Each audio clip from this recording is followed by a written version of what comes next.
By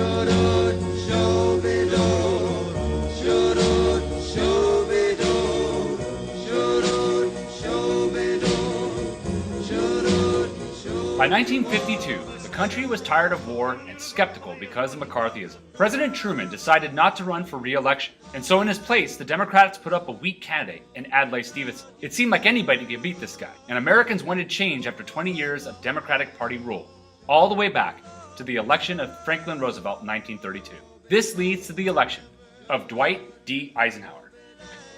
In November 1952, War hero General Dwight D. Eisenhower is elected to the presidency. Ike, as he was known, won by promising to end the war in Korea and by representing a change to a post-war calm in America. Eisenhower's legacy as president was one of dynamic conservatism. Ike believed that government should be fiscally responsible, but liberal when it came to people's rights. He lowered taxes, increased the minimum wage and entitlements, and he made 3 new cabinet offices, officially expanding the power of the presidency. He is also responsible for the prosperity of the 1950s. Seen as a grandfatherly figure, Ike followed a middle-of-the-road administration style. Using patriotism, an ability to avoid controversy, and optimism, Ike became a very popular president of the United States. Ike approved the construction of a system of roadways that connected the entire country. Americans used highways to travel to work from their suburban homes. They also used it to travel and vacation further than before. Because of the highway system, the national parks became incredibly popular, as they are today. As drivers took to the roads, towns and businesses popped up along the highways. Old towns and older roads died off. Think Radiator Springs from the movie Cars. As the popularity of the interstate system grew, more and more cars were on the road. This led to traffic jams, creating stress, and even death by automobile. In addition to this, with this number of cars on the road, pollution began to rise. A little known fact about the highway system, it was also created to transport military vehicles across the country, in case of war. Next time you go under an overpass, check out the yellow sign. Every overpass must be high enough to allow a nuclear missile traveling on a flatbed truck to pass underneath it. The 1950s also ushered in a new era of business that would change the American economy forever. The 1950s American workforce transitioned from blue-collar jobs to white-collar jobs. These jobs were higher paying. They were managerial professions, based on services and not goods. Instead of making goods, workers sold goods. Workers wore suits to office jobs, while at the same time began to have careers. Careers are any profession where you have the ability to move up the corporate ladder and be promoted to higher positions with higher pay. At the same time, 2 new types of businesses popped up everywhere around America. These 2 types of businesses dominate the American economy today. The first is a conglomerate.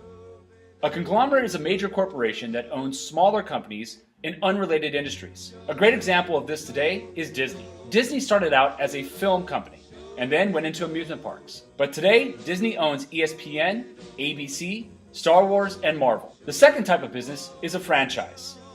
Franchises are companies that offer similar products in many different locations. A great example of a franchise that rose up in the 1950s is McDonald's. McDonald's started as a hamburger stand that sold cheeseburgers, hamburgers, fries, and soft drinks. Then McDonald's scaled and had many different locations around the country. And at any one of those locations, you could get the exact same food at the exact same price.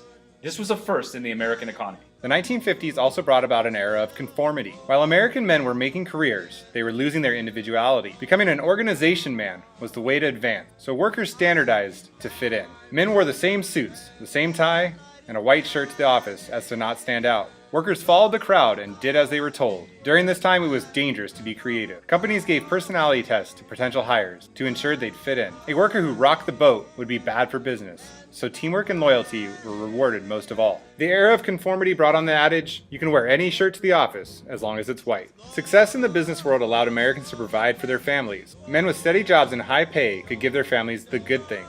Most Americans worked in office jobs in the cities, but they lived in the suburbs. With America the world's economic giant, the 50s were a time of prosperity. So now let's take a look at the American family. During the 1950s, the American dream was on the mind of every family. People got married young, and they wanted lots of kids. They wanted a little house with a yard, a car, and a dog. As World War II vets came home, witnessing the horrors of war, all they wanted to do was settle down and create a family. This brought about the baby boom.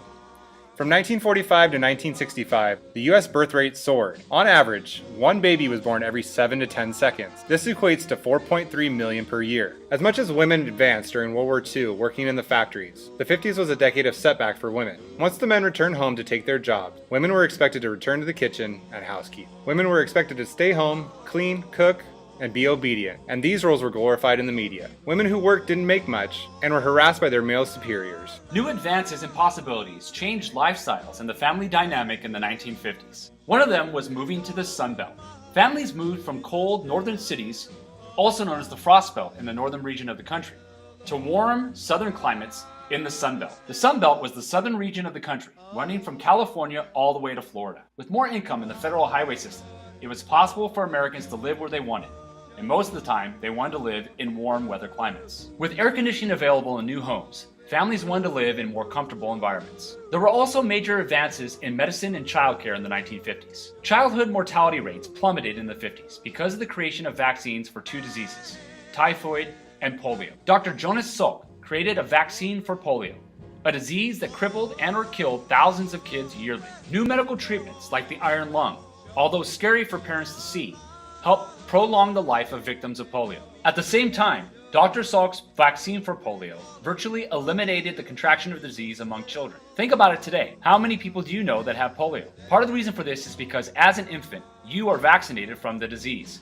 And it's all thanks to Dr. Jonas Salk. In fact, Dr. Salk was so proud of his accomplishment, he decided to never patent the formula so that there was never any money to be made on the vaccine, but instead it could be shared for the betterment of mankind. Another doctor, Dr. Benjamin Spock, wrote a book on childcare, encouraging mothers to stay home and nurture their kids. With vast wealth and new goods available, Americans bought up like never before, and the 1950s saw a surge in American consumerism. Having the newest and best things became a competition between neighbors in suburban life, and the expression keeping up with the Joneses was born. With convenient new products available, Americans bought electric household appliances like washing machines, dishwashers, freezers, and television sets. American companies also produced around the idea of planned obsolescence. Companies purposely made products that would become obsolete quickly in order to keep consumers buying the next edition. In today's economy, this would be what we'd see when Apple would purposely make one of their products outdated, and you would have the desire to buy the new one, just to have the latest and greatest thing.